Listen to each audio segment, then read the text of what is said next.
Kasih karunia dan damai sejahtera dari Allah Bapa dan dari anaknya Tuhan Yesus Kristus menyertai kamu. Amin. Bapak, Ibu, Saudara-saudara yang dikasihi Tuhan Yesus Kristus, marilah kita mendengarkan firman Tuhan, renungan harian pada hari ini, Kamis 30 September 2021, tertulis dalam kitab Rom pasal yang ke-8, ayat 28. Kita tahu sekarang bahwa Allah turut bekerja dalam segala sesuatu untuk mendatangkan kebaikan bagi mereka yang mengasihi Dia, yaitu bagi mereka yang terpanggil sesuai dengan rencana Allah. Alai tabotodo saluhut nado manupak tunadenggan diaka namarholong ni roha di debata aka najinuna sian tahina hian.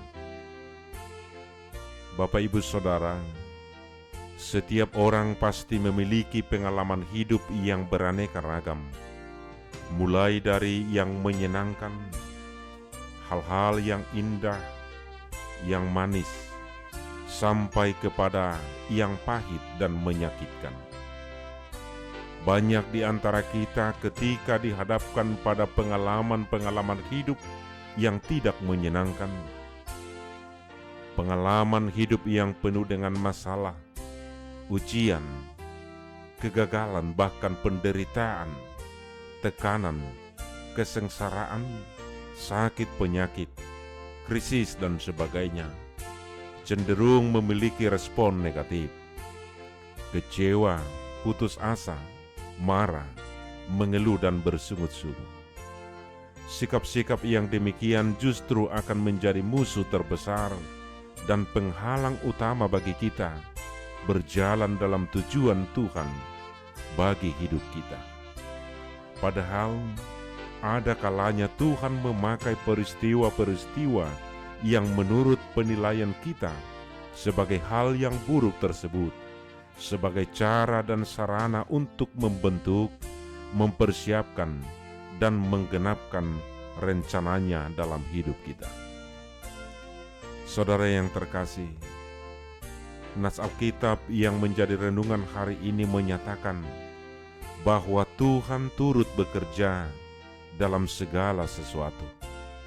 Kata segala sesuatu berarti segala situasi dan kondisi, termasuk hal-hal baik dan menyenangkan, sampai kepada hal-hal yang buruk yang membuat kita menderita.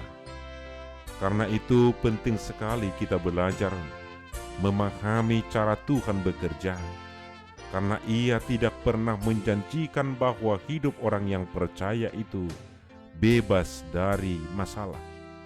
Perlu kita ingat, tanpa melewati ombak dan gelombang, tidak akan pernah dihasilkan seorang nahkoda yang handal. Justru di balik masalah selalu ada maksud dan rencana Tuhan yang indah.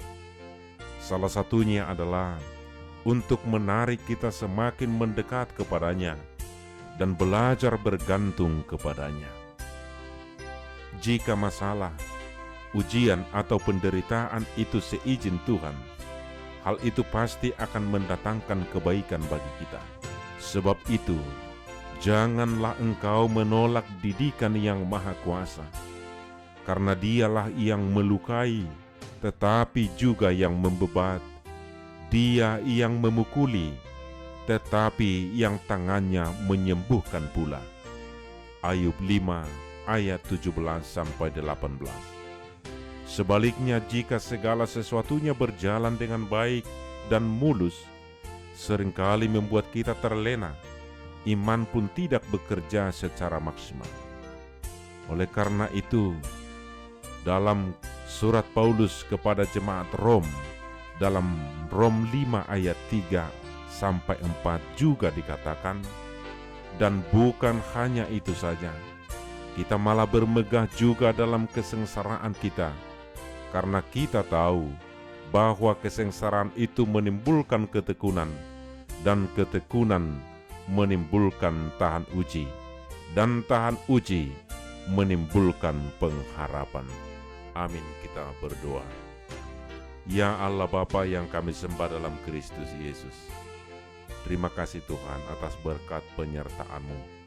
Engkau mengajarkan kami melalui firman-Mu, karena apapun yang kami alami, senantiasa kami boleh menggantungkan hidup kami kepada Tuhan. Ketika kami menghadapi banyak tantangan persoalan, mampukan kami Tuhan untuk melewatinya. Ketika kami beroleh sukacita, mampukan kami Tuhan, bahwa itu juga adalah berkat Tuhan. Biarlah rencana Tuhan menjadi rencana yang terindah dalam kehidupan kami, sehingga kami boleh semakin menggantungkan hidup kami hanya kepada Tuhan saja. Di dalam Kristus Yesus kami berdoa. Amin.